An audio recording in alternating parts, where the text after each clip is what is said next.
Y vamos a presentarlo a Pablo, que lo vamos a ir invitando a que suba al escenario.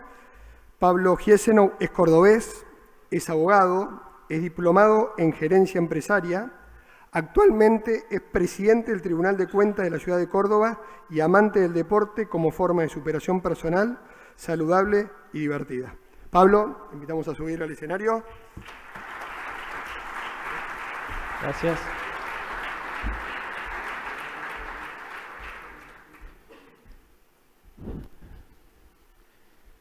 Buenos días, espero que estén muy pero muy bien.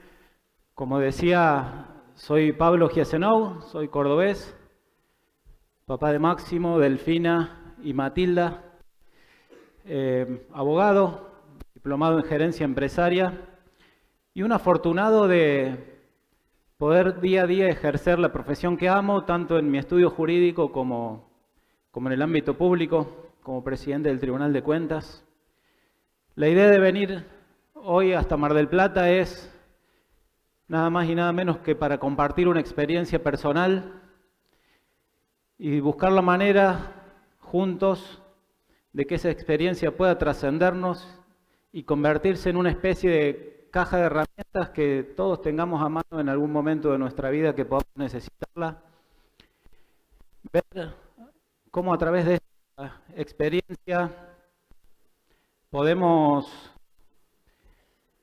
cambiar de alguna manera la forma como nos posicionamos frente a una circunstancia adversa, frente a un problema.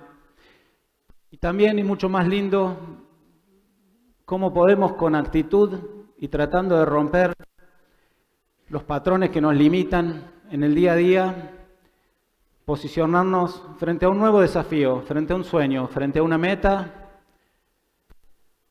que se nos presente tanto a nivel personal como a nivel empresa, como a nivel equipo, como tantos equipos que veo acá trabajando de la mejor manera. Dicho esto, contarles que soy de un pueblo que se llama Viamonte, muy pequeño al sur de la provincia de Córdoba. En Viamonte transcurrió toda mi niñez, mi adolescencia. Soy un amante del deporte desde que tengo memoria, y hablar de deportes en la década del 80, cuando yo era niño, en un pueblo de 2000 habitantes, los varones, era hablar de fútbol. Era tratar de pasar la mayor cantidad de horas al día corriendo atrás de una pelota. Tuve la suerte de jugar entre los 5 y los 17 años en los dos equipos de mi pueblo, en Unión y en Recreativo. Soy uno de los más grandotes del equipo. A los 17 años me fui a la abogacía a Córdoba y recuerdo que mientras hacía la fila para inscribirme en las materias de primer año, con los amigos que iba conociendo en ese instante de distintas provincias de Argentina, en vez de hablar de las materias, empezamos a armar el equipo para competir en el torneo que organiza internamente la Facultad de Derecho. Me recibí en el año 2004 y simultáneamente con mi matriculación me inscribí en el campeonato que organiza, en uno de los equipos del campeonato que organiza el Colegio de Abogados. Zurdo, derecho para escribir, zurdo, habilidoso y goleador para el fútbol, no hay ninguna prueba que lo pueda mostrar. Después, equipos con amigos, en torneos amateur dentro de la ciudad, y hasta el placer de haber jugado en el estadio Mario Alberto Kempes, en la cancha principal, junto a grandes deportistas como José Meolanz y como algunos ex jugadores de fútbol profesional. Para los que son futboleros, Oscar de Erticia, Panchito Rivadeo y otros. Les decía que soy un amante por emprender nuevos desafíos. Y todos los que están acá alguna vez emprendieron, fueron emprendedores y van a seguir emprendiendo toda su vida. Y si hablamos de emprendimientos no del todo exitosos, pero llenos de aprendizajes, Quiero destacar uno especialmente en mi vida que ocurrió un 22 de enero del 2015. Se me ocurre hacer un viaje largo desde la ciudad de Córdoba hasta la ciudad de Las Heras, provincia de Santa Cruz, de sorpresa al cumpleaños de mi papá. Un viaje con mi valija cargada de ilusiones, cargada de expectativas, que lo iba a hacer sin apuro, con la ilusión enorme de llegar, golpear la puerta después de transcurrir 2000 kilómetros desde Córdoba hasta Santa Cruz, esperar ansioso que mi papá o mi mamá, que habían elegido esa ciudad para trabajar como médico y como profe de inglés, que alguno de ellos me abriera la puerta, si era mi papá, que mide 2 metros, saltarle encima y decirle feliz cumple, y disponerme a que me malcriaran durante unos cuantos días, ya que soy el segundo de 7 hermanos, mis viejos tienen un montón de nietos, cada vez que iban de visita a Córdoba era imposible la exclusividad. Creo que este encuentro cara a cara con ellos no había pasado nunca en los 37 años que tenía en ese momento. Todos los condicionantes de ese emprendimiento apuntaban a que podía salir todo perfecto. Un día hermoso al salir de Córdoba, un auto en perfectas condiciones. En lo personal no tenía sueño, no tenía cansancio físico. Por supuesto no había tomado alcohol, no me distraje con el celular, las luces prendidas, el cinturón puesto, una velocidad más que prudente a unos 80 kilómetros por hora. Y de repente empieza a llover, empieza a anochecer. Y esa ruta que parecía perfecta cuando estaba seca, de repente se empieza a inundar. Bajo la velocidad porque la visibilidad era poco y las ruedas derechas del auto iban siempre sobre un charco interminable de agua. De repente el auto hace aquaplaning, empieza a hacer trompos y termina impactando contra el guardarrail de la mano contraria. Ese guardarrail entra al auto por la puerta del acompañante y como una gran guillotina arrastra todo lo que encontró a su paso.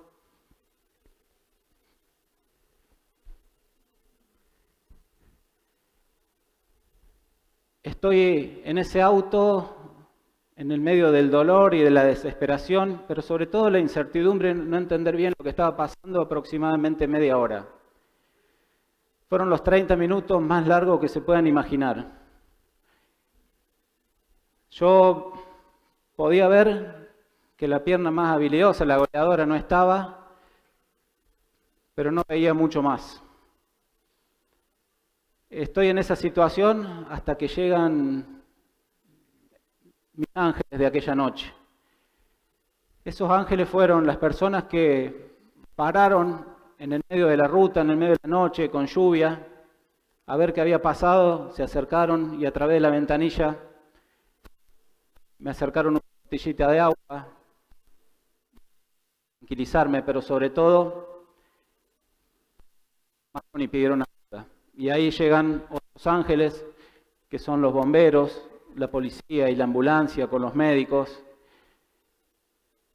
que me trataron con un profesionalismo increíble, pero con un cariño y un respeto que siempre me gusta destacar. Logran sacarme de ese auto,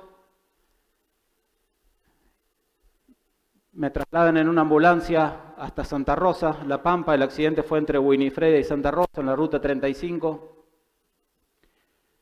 Escucho algo relacionado con las 2 piernas en la ambulancia, pero cuando pregunto nadie me responde. Y cuando me están ingresando al hospital, el médico que nos recibe, que está de guardia, pregunta, ¿trajeron los miembros? Y ahí yo pierdo el conocimiento, producto de la anestesia, de los calmantes y también de la gran debilidad corporal que tenía por la excesiva pérdida de sangre. Paso a un quirófano y después a una sala de terapia intensiva. ¿Se acuerdan que hablaba de una extensa carrera futbolística, siempre pagando para jugar, ¿no es cierto? Bueno, según los médicos, mi condición física, mi estado de salud, permitió que a pesar de perder casi 4 litros de sangre yo pudiera sobrevivir. Y esa condición física y ese estado de salud me lo dio correr detrás de la pelota y ese fútbol amateur. Mi amanecer de ese 23 de enero del 2015 fue diferente a todos los anteriores. Me desperté en una habitación con sonidos y con máquinas que nunca había escuchado, con mangueritas, con cablecitos conectados a mi cuerpo, en una terapia intensiva. Y recuerdo que al despertar, lo primero que hice fue intentar sentarme para ver qué había pasado con mis piernas y veo cómo esas sábanas típicas de los hospitales se cortaban justo debajo de mis rodillas y ahí terminé de comprender de que había perdido las dos piernas. Y se imaginan estar en un lugar casi perdiendo noción del tiempo y del espacio, en un lugar desconocido, con gente desconocida. Sientan por un instante a quién les gustaría encontrarse al abrir los ojos, de quién quisieran esas primeras miradas, esos primeros abrazos, esas primeras palabras de tranquilo, que vamos a salir adelante, que todo va a estar bien. Bueno, en mi caso de mi familia, de mi viejo al que le quería dar una sorpresa y se la di, de mis hermanos que habían transitado viajes interminables desde Córdoba, desde Villa Elisa, Entre Ríos, mis padres desde Santa Cruz, viajes donde ninguno sabía exactamente con qué Pablo se iba a encontrar, tenían noticias sobre un accidente grave, ninguno sabía si corría o no peligro mi vida. Y ahí todo empieza a transcurrir de manera muy rápida. Estoy 4 días internado en Santa Rosa y me trasladan a Córdoba. Estoy 5 días internado en una clínica en Córdoba capital y me dan el alta definitiva a los 9, 10 días del accidente. Y fue volver a mi casa en una situación muy distinta. Yo salí en un viaje de placer y volví en silla de ruedas y sin las piernas. Y empecé a recibir un montón de visitas, y esas visitas que me conocían inquieto y optimista y me veían en esa situación, ya empezaban desde esos momentos a preguntarme qué objetivos tenía. ¿Y saben cuáles eran mis objetivos? Yo pensaba, me quiero parar, aunque sea un instante, para lavarme los dientes. ¿Se imaginan lavarse la cara o lavarse los dientes en la posición que están ahora de sentados? Les puedo asegurar que hasta que le agarran la mano es un verdadero lío. Bueno, tan cotidianos, tan simples y tan naturales eran mis objetivos por esos días. Algo que los que no lo hicieron ayer lo habrán hecho esta mañana, darme una ducha parado.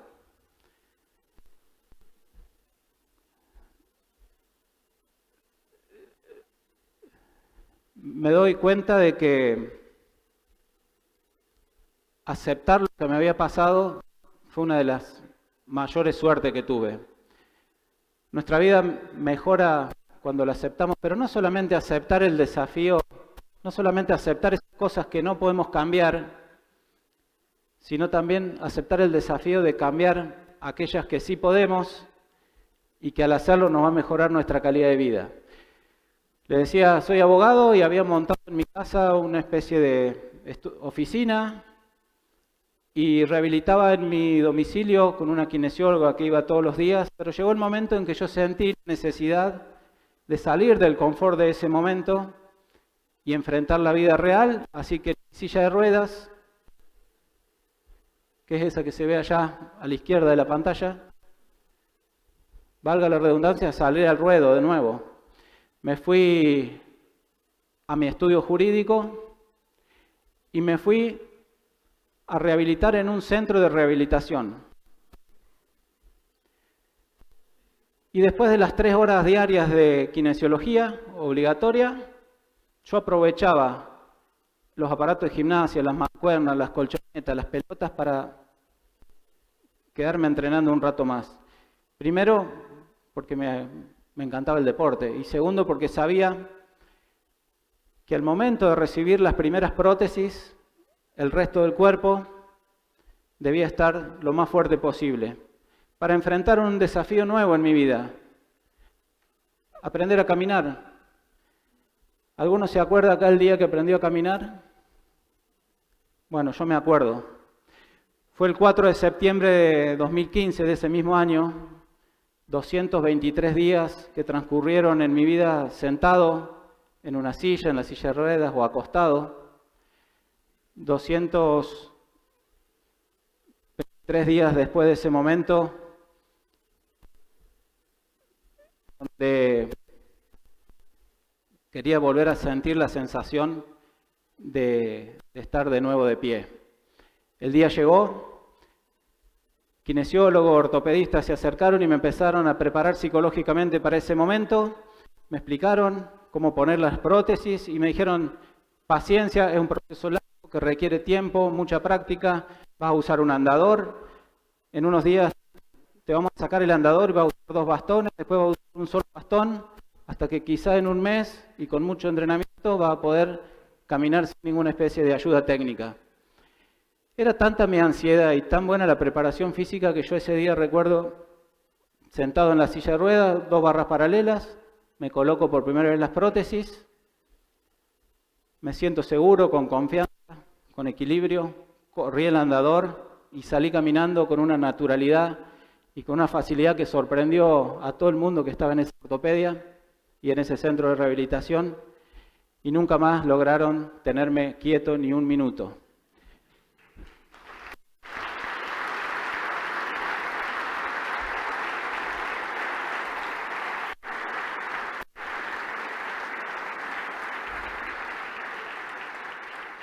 Fue esa sensación de volver a estar de pie y de volver a ver la vida a mi 1,70 m, ahora 1,75 m.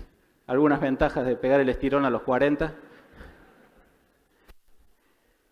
Y de repente, amante de la pelota, se me cruza una en el gimnasio de la ortopedia. Me temblaba el cuerpo cada vez que la veía o que la escuchaba picar por ahí, hasta que pasó cerca mío. Empecé a patearla, a intentar hacer jueguitos, a hacer pases contra una pared. Y todo estaba bien hasta que, a pesar de que le pegaba pelotazo a los pacientes, a los kinesiólogos, el problema fue cuando le pegué a uno de esos espejos gigantes que se ve ahí atrás y casi lo rompo. Y ahí la pelota desapareció para siempre, que para mí era de fútbol, pero se ve claramente que era de vóley. Y ahí me sentí como Maradona y su famosa frase en el año 94. Algunos se acordarán.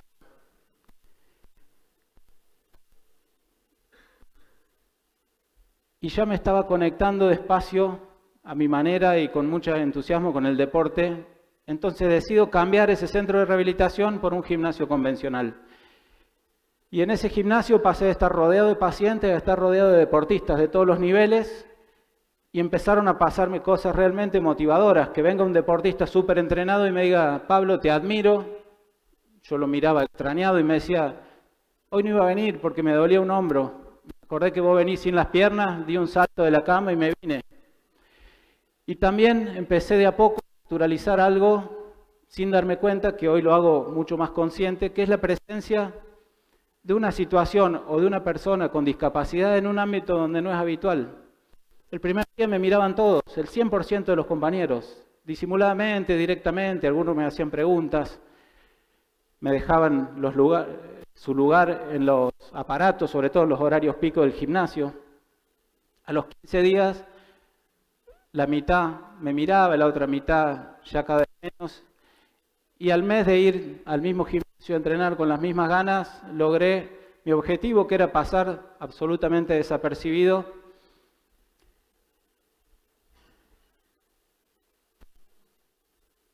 Sintiendo una energía increíble y pensando en algo que dijo Albert Einstein.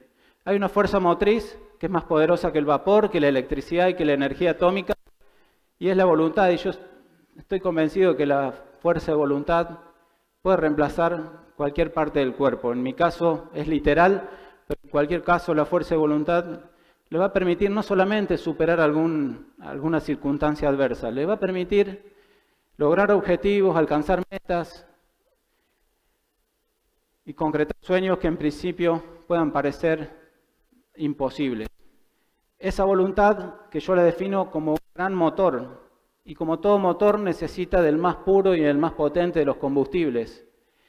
Y ese combustible, créanme que hoy son ustedes, en el día a día es la familia, son los amigos, son los compañeros de trabajo, de entrenamiento, y un montón de personas que cotidianamente nos acompañan en los distintos procesos. Es lo que yo llamo y me gusta llamar el combustible humano. En una entrevista televisiva en Córdoba, tuve la suerte de soñar en voz alta y expresar lo que tenía en mi cabeza y en mi corazón, diciendo algo así como: quiero volver a correr, quiero andar en bicicleta, quiero volver a hacer fútbol, aunque sea de arquero. Haber dicho estos sentimientos empezó a abrirme caminos y empezó a abrirme puertas impensadas. Me escucha el dueño de una ortopedia de Córdoba, que se llama Gustavo, y me dice: Pablo, tengo las prótesis que vos necesitas para correr, me falta el audaz que se pare sobre esto y quiera salir corriendo. Me contacto rápidamente con Gustavo, me voy a la ortopedia, Gustavo me cuenta todo su proyecto deportivo, yo le digo: yo quiero correr. A la semana estaba equipado con las prótesis que hasta acá había visto solamente en televisión y empezamos a entrenar en el gimnasio de la ortopedia. Y empezó a correr de un lado al otro y a estrellarme contra una pared, me daba vuelta como podía y salía corriendo de nuevo y me chocaba contra la otra pared o contra alguien, hasta que me cansé y todo abollado le digo: Gustavo, ¿cómo se frena? Gustavo me dijo: con los dientes. Y ahí nomás se puso serio y me dice: no sé, estamos aprendiendo juntos, es la primera experiencia para los dos. ¿Por qué no vamos a correr a un lugar donde no haya límites? Y el lugar para correr por excelencia es la pista de atletismo, en el Estadio Kempes, en Córdoba. Una pista de 400 metros, un óvalo que no tiene ninguna pared, no tiene ninguna limitación. Y nos propusimos dar una vuelta a ver en qué distancia estábamos. Para sorpresa nuestra y de todos los que estaban ahí, pudimos dar 5 vueltas ese día. Y les puedo asegurar que fue la primera vez en mi vida que yo corriendo sentía el viento que me pegaba en la cara. Y era un viento que además me iba secando las lágrimas de la emoción por lo que estaba pasando. Algo tan simple, tan fácil, tan espontáneo, tan natural, antes de enero del 2015 se había convertido en un verdadero desafío y lo estaba logrando. Fotos, videos, algo de ahí.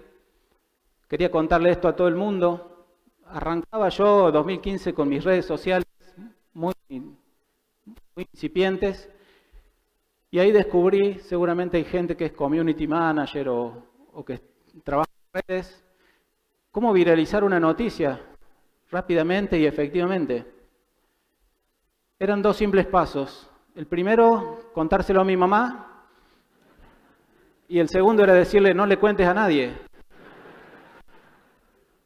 A los pocos minutos tenía un montón de nuevos seguidores, gente que me reenviaba mis propias fotos, felicitaciones, mucho empuje y una invitación inesperada, una invitación para participar por primera vez en mi vida en una carrera de calle. Me puse a entrenar, empecé a revisar mis cajones, tenía botines, medias, canilleras, pantalones de fútbol, camiseta de Boca.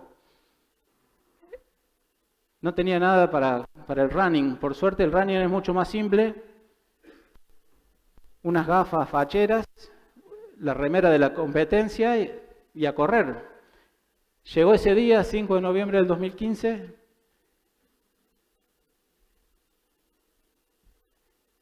Y arrancamos. Recuerdo de esa primera carrera, no la primera después del accidente, la primera de mi vida. Recuerdo cada paso, cada dolor, cada molestia, cada impacto en el piso. Recuerdo el aliento de los corredores, el aliento de la gente de la ciudad de Oncativo, una ciudad chica de Córdoba, que salía con el mate y la medialuna y me gritaba: vamos nene, no le afloje. Yo, en el medio del esfuerzo, miraba como diciendo: vengan ustedes. Y así, paso a paso, el combustible humano me fue empujando un poco más y un poco más, hasta que muy feliz crucé por primera vez esa línea de llegada y a partir de ahí más de 40 carreras de calle en más de 20 ciudades diferentes de Argentina. Sumando cada vez más kilómetros, arranqué por 3, después por 5, 2022 arranqué corriendo carreras de 7 y me propuse dar el próximo salto, que era la distancia de 10 kilómetros. Tuve que cambiar hábitos, tuve que cambiar la dieta, bajé de 12 kilos entre 2022 y 2023. Y a fines de ese año 2022 pude correr por primera vez en la maratón que se organizó en la ciudad de Córdoba, los 10 kilómetros. Y como me gusta seguir empujando límite y mi entrenador, terminé de correr los 10 kilómetros, me dijo, hay una de 15 de acá a unos días. Y como no puedo decir nunca que no, empujé otra vez los límites y volví a correr la carrera de New Balance el 7 de mayo del 2023 en la ciudad de Córdoba, en la distancia de 15 kilómetros. Con dificultades, siempre. En el campo se dice, los fierros se rompen, los fierros se rompen. Y ahí vuelve a aparecer de nuevo el trabajo del equipo, la ortopedia, que rearma, alineado, balanceado, asegura y me devuelve a la pista con el mismo entusiasmo siempre. Un montón de caídas, un montón de roturas. Lo que no se rompe nunca es la voluntad por seguir intentándolo. Lo segundo que había dicho es que quería volver a andar en bicicleta. Gastón, un corredor Ironman de Córdoba, me dice, Pablo, yo tengo bicicletas, te paso a buscar y vamos a probar. Esa prueba fueron pedalear 10 kilómetros. Una felicidad tremenda porque era una sensación de libertad y de desplazamiento. La bici no tiene impacto en el piso. Caminé 5 cuadras, por ahí me dolía y había recorrido 10 kilómetros a pura adrenalina y después de ahí tomarlo como deporte, participar en un duatlón, participar en la Vuelta Ciclística de Córdoba, pedaleando 33 kilómetros y además encontrando un modo sustentable y saludable para desplazarme por la ciudad. Súper recomendable. Y me faltaba el tercer sueño, que era volver a jugar al fútbol, aunque sea de arquero. La Fundación Empate es una escuela para jóvenes con síndrome de Down que hacía su partido solidario, le faltaba el arquero, jugadores profesionales de los equipos de Córdoba, exjugadores, periodistas, actores y yo al arco.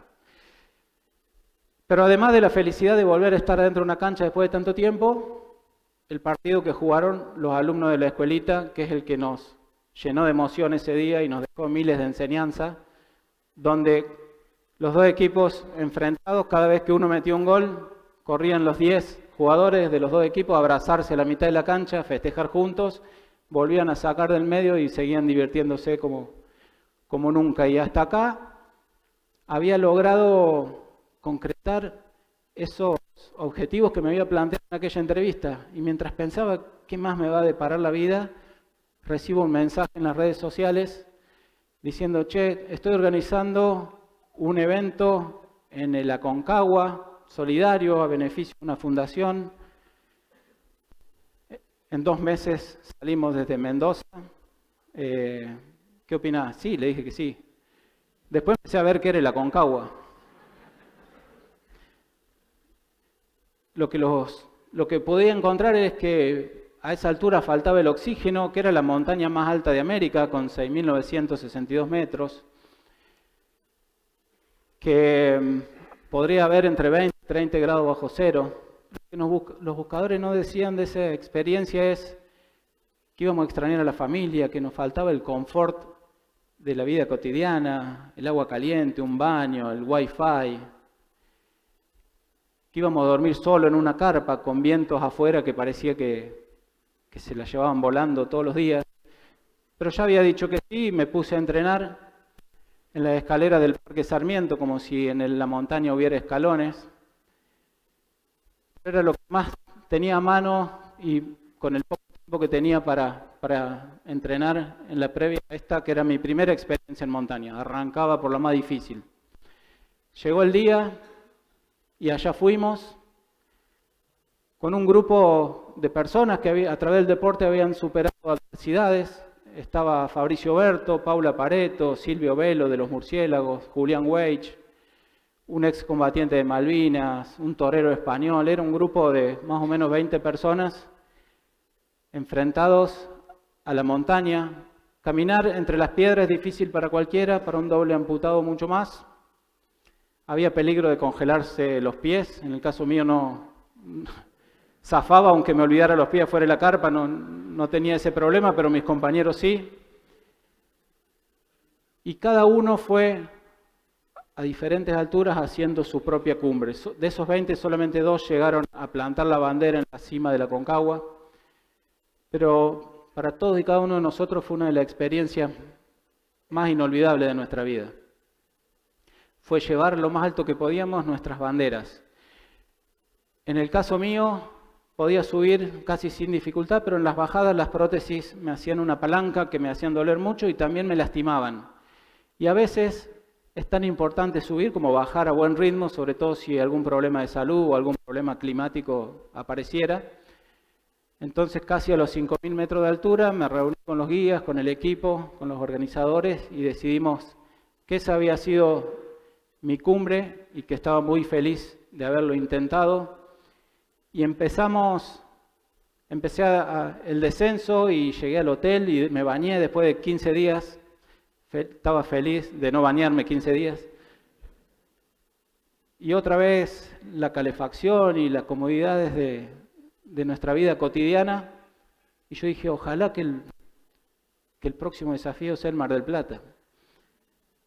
Se acabó el montañismo para mí, empecé por la más difícil, pero la verdad que no la pasé tan bien. Hasta que en menos de un año me llaman del Cerro General Belgrano, Famatina, La Rioja, otro propósito solidario a beneficio de una escuela, por supuesto dije que sí. Y mientras bajaba del Cerro Famatina pensaba lo mismo, se acabó el montañismo, pero cuando llego a Córdoba, doy una nota y me hablan, me dice, che, el Cerro Champaquí es de Córdoba, estuviste en La Rioja, en Mendoza, y queremos promover el turismo adaptado en el Cerro Champaquí. Así que también dije que sí, un poco caminando, un poco en una mula, otro desafío concretado. Y este año, 2024, una cumbre muy, pero muy emotiva en el Valle de las Lágrimas. Habrán visto la película La Sociedad de la Nieve, o Viven, donde cayó el avión de los rugbyers uruguayos hace más de 50 años. Un trekking de montaña impresionante, emotivo, donde llegamos a la cumbre, que es el memorial, donde están los restos de los que no sobrevivieron, a metros del fuselaje, donde estuvo el fuselaje, que le sirvió de refugio a los que sí sobrevivieron. Y la verdad es que el montañismo no se termina, el montañismo continuará y cada una de las experiencias son esas montañas que todos tenemos en nuestra vida y que con decisión podemos llegar a concretarlas. Y de esta experiencia encontramos en ese memorial el sentido por la vida, el sentido de que un día más, una hora más, un minuto más vale la pena. El valor por la vida no se negocia.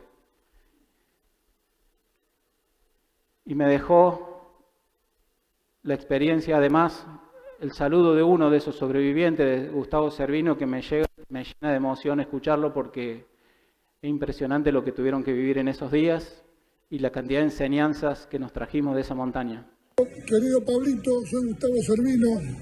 Sé que trepaste al Valle de las Lágrimas mostrando que la actitud y que la discapacidad está en la mente. Así que vos ahí le mostraste a todos los cómodos que están en su casa y no pueden, que vos tenés 2 piernas en el corazón que te llevan a todos lados. Así que te felicito, te deseo mucho éxito y ya tendremos la oportunidad de vernos más adelante.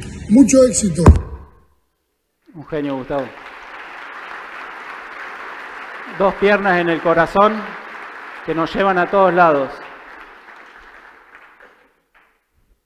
Hasta acá me acercaba cada vez más a la idea de que los límites no existen o que los límites se disuelven rápidamente si encontramos el equipo adecuado, el respaldo adecuado, con actitud, con fuerza de voluntad, si dejamos las excusas de lado. Y empiezan a aparecer invitaciones de nuestro entorno que todo el tiempo nos están motivando porque me vieron pedaleando, Che, ¿y por qué no andás en kayak? ¿Y por qué no hacés hipismo? ¿Y qué te parece si jugamos al golf? practiquemos boxeo.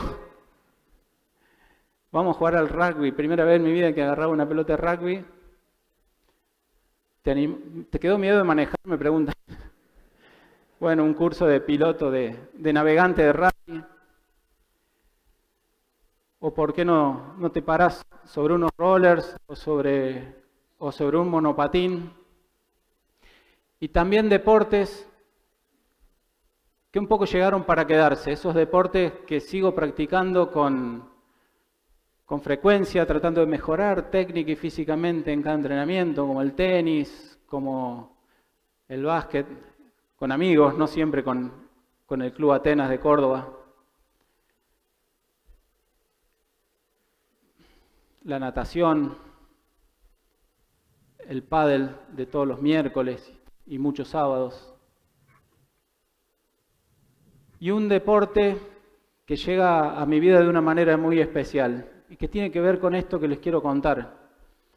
Mito o realidad dicen que en una de las paredes de la NASA hay una leyenda que habla sobre el vuelo de las abejas, que dice que según las leyes de la física una abeja no puede volar. En cada principio aerodinámico se especifica que sus alas son muy pequeñas para conservar en el aire su enorme, pesado y desproporcionado cuerpo. Lo bueno es que la abeja no lo sabe, no tiene ni idea de las leyes de la física. Y esto tiene que ver con el llamado de un amigo que vive en Neuquén, que se llama Diego. Me dice, Pablo, tenés que aprender a esquiar. He visto todo lo que haces, nunca te vi esquiando. Le dije, me encantaría. Me dice Diego, perfecto, yo me encargo de todo. Diego empieza a organizar los detalles de mi estadía allá, de alquilar los equipos, y empieza a averiguar a los profesores de esquí, que cuando les muestran mi foto le dicen, no, doble amputado, imposible, no va a poder. Habla con profesores de esquí adaptado, y los profesores de esquí adaptado le dijeron, no, doble amputado. Si fuera de una sola pierna sí, pero si no, lo va a tener que hacer en un trineo o ver la manera de esquiar sentado. No va a poder. Pero decirle que venga, se toman un chocolate caliente en la base del Cerro Chapelco y disfrutan de unos días de amigos. Diego me llama, me dice, Pablo, ya averigüé todo. Me dijeron que vas a poder, que no hay ningún inconveniente, que te vas a caer y te vas a levantar como cualquier aprendiz y que lo vas a disfrutar muchísimo. Y lo que dijo Diego fue como una gran sentencia en mi cabeza. Yo nunca supe que no podía esquiar. Lo disfruté, no tuve inconvenientes, me caí, me levanté como cualquier aprendiz y pasamos 2 días espectaculares aprendiendo a esquiar. Y les puedo asegurar que fueron más veces las que me levanté que las caídas que tuve. Y creo que así debe ser la vida, no permanecer caídos.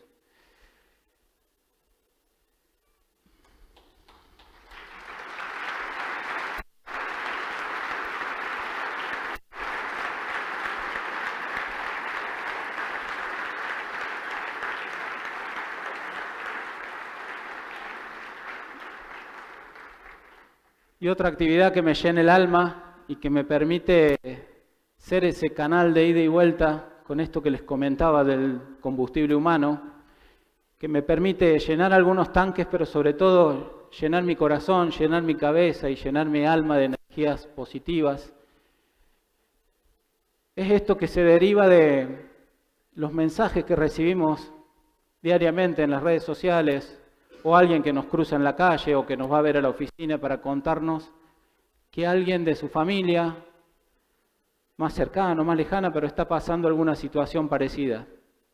Me dicen, vos podés mandarle un videíto dándole aliento, y cuando pregunto a dónde, es gente que no está tan lejos físicamente de donde yo vivo, o donde yo voy a dar una charla, o donde voy a correr una carrera. Le digo, no, video no, vamos a visitarlos, vamos a verlos.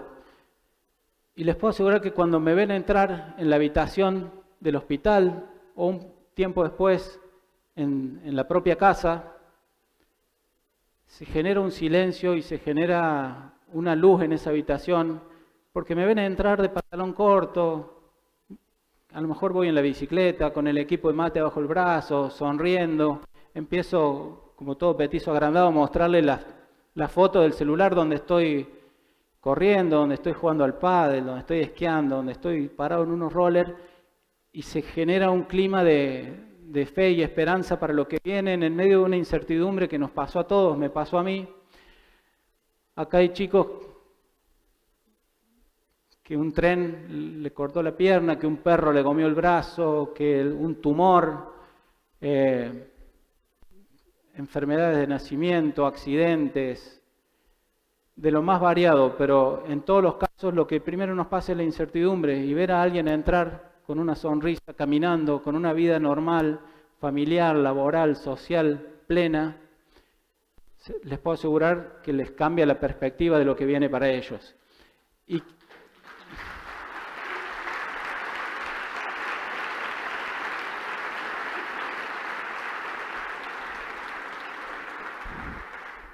Y antes de irme les pido que tengan esperanza, además de transmitirles mi experiencia sobre las prótesis y todo, les pido que tengan esperanzas, tengan proyectos, miren para adelante, agradezcan de que a pesar de la adversidad nos quedamos de este lado de la vida. Y lo mismo quiero pedirles después de semejante viaje a cada uno y a cada una de ustedes. Encuentren su sueño. Tengan proyectos, vayan con actitud detrás de esos objetivos. Bueno, murió. ¿Se apagó? Bueno. Y cuando eso pase, en mi caja de herramientas, es la anterior, es 3 anteriores. Tengo algunas que me gustaría compartir con ustedes. La primera, ya la dijo Simón, dejemos la excusa de lado. Las excusas no mejoran a nadie. Dejemos de encontrar limitaciones que en la realidad no existen. Segundo, visualizar ese objetivo por cumplir, visualizar la adversidad superada, el sueño alcanzado. Eso tiene un gran, pero gran efecto motivador. La tercera es el enfoque y el compromiso, porque no hay manera de alcanzar metas si no estamos enfocados, y enfocados, el enfoque requiere de nuestro mejor esfuerzo, y acá vuelve a aparecer la fuerza de voluntad. Y el compromiso, que significa disciplina, trabajo, y a veces adquirir hábitos que estén orientados a ese objetivo. Y cuando todo esto pase, podemos alcanzar lo que logramos, pero si objetivamente no es así, sentir de todas maneras esa sensación de misión cumplida. Como mi intento de llegar a la cima de la Aconcagua. La cumbre real estaba a 6.962 metros. Yo sentí que mi cumbre estuvo en esos casi 5.000 que logré alcanzar con muchísimas dificultades. Porque muchas veces no es lo que lográs, sino es la mejor persona en que te vas convirtiendo mientras lo intentás. Y si estamos acá sembrando futuro, les pido que no se olviden nunca de que luchar no nos va a garantizar el éxito, pero si nos quedamos llorando, eso sí nos garantiza el fracaso. Muchas gracias.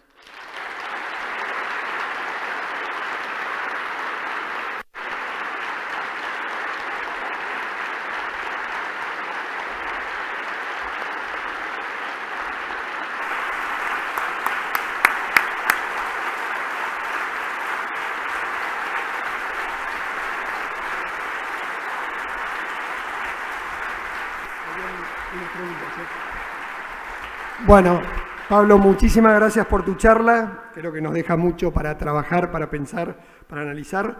Pero bueno, tenemos algunas preguntas.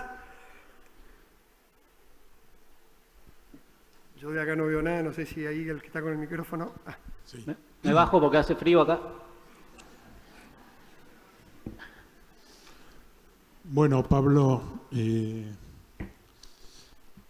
dejaste la vara alta para los que te siguen.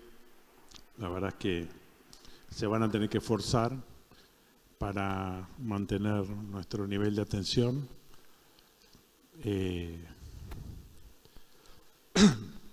Es increíble cómo es la vida, ¿no? Que a algunos nos da todo y a veces ni siquiera llegamos a percibirlo, y a otros les da poco o se los quita, y sin embargo logran niveles de superación como en tu caso, ¿no? Entonces, la pregunta que... No me presenté, ¿no? Julián Leiro, Crea Lincoln, perdón. La pregunta que te quería hacer es, ¿qué herramientas o qué consejo nos podrías dar a los que somos mayoría, que tenemos todo, para encontrar, o sea, esto ahora es muy motivador y a todos nos va a hacer pensar, pero en una semana ya nos olvidamos, ¿no? Entonces, ¿qué herramienta podemos utilizar para seguir tomando conciencia de todo lo que tenemos y tratar de superarnos? No sé si se entendió la pregunta. Sí, Julián, gracias. La verdad que estoy feliz de haber sobrevivido. Festejo ese 22 de enero como un nuevo cumpleaños. Hablaban hoy de las cosas que nos quitó la pandemia y cómo aprendimos a valorarlas. Algo tan simple como que el abuelo lo pueda besar al nieto, que podamos juntarnos a hacer un deporte, que podamos ir a visitar a alguien, circular por la ciudad, ir a trabajar, cosas cotidianas que por ahí se nos pasan desapercibidas. Ojalá que en una semana se olviden de esta charla, pero como decía al principio, que se convierta en una especie de caja de herramientas. Ojalá nunca la necesitemos, pero el día que la necesitemos, la tengamos a mano y podamos adoptarla o compartirla como una manera de circunstancias por resolver, diferenciarla de los problemas, dejar de quejarnos por pavadas, dejar la excusa de lado. Vuelvo a repetir lo que dijo Simón y que es el espíritu de este congreso, y que sembremos nuestro destino de esa manera, mirando hacia adelante y valorando la infinidad de cosas que tenemos al alcance de nuestra mano, agradecerlas.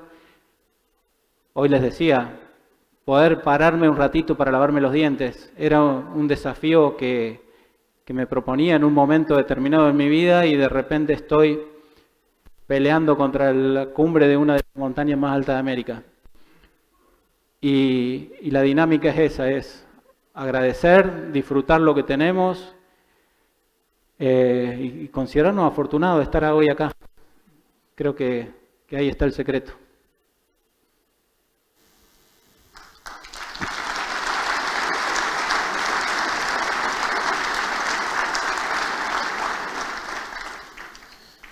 Pablo, buen día, te habla Lucas Bolino del CREA Pehuajó Casares. Te agradezco mucho el mensaje que nos diste, fue muy especial. Primero, preguntarte qué fue lo que más te costó superar en este camino, ¿no? que te tocó transitar, cuáles fueron tus miedos más grandes. Y después me gustaría, ¿qué mensaje le darías vos, una frase, algo corto, a una persona que está atravesando una situación adversa? Bueno, el accidente fue en el 2015, hasta acá lo que más me costó superar fue perder la final de la Copa Libertadores en Madrid. Hay muchos que disfrutaron acá, pero no. Creo que la etapa más difícil fue al principio, cuando mi vida se desarrollaba en una silla de ruedas, en una ciudad como tantas otras de nuestro país, donde la accesibilidad es un tema para seguir peleando y para seguir mejorando y para seguir incorporando en la mentalidad de los que tienen las decisiones de gobierno. Me tocó ser 4 años director general de discapacidad en la Municipalidad de Córdoba, y pudimos transversalizar los problemas al resto de las áreas, a desarrollo urbano, a transporte y a todos los involucrados en mejorarle la calidad de vida a los que transitábamos por la ciudad en condiciones diferentes. creo que esas limitaciones fueron lo que más me costaron, pero yo trataba siempre de analizar, de desdramatizar, de salir del papel de víctima, de tratar de ser protagonista, de tratar de ponerle humor a la situación, porque así quería que mis hijos, preadolescentes en ese momento, de 9 y 13 años, niños, quería que así me vieran en el día a día, de manera tal que cuando se quisieron dar cuenta ya habían pasado 7 meses, yo ya estaba parado y empezamos de nuevo a hacer todas las cosas que hacíamos antes de ese accidente. Y si me preguntaba un mensaje para alguien que está atravesando una situación difícil, no creo que lo necesite tanto como la cantidad de personas, como decía Julián, que por ahí tenemos todo y nos quejamos siempre por lo que nos falta o tratamos de ver las carencias y no la cantidad de cosas que tenemos para disfrutar y para agradecer todos los días.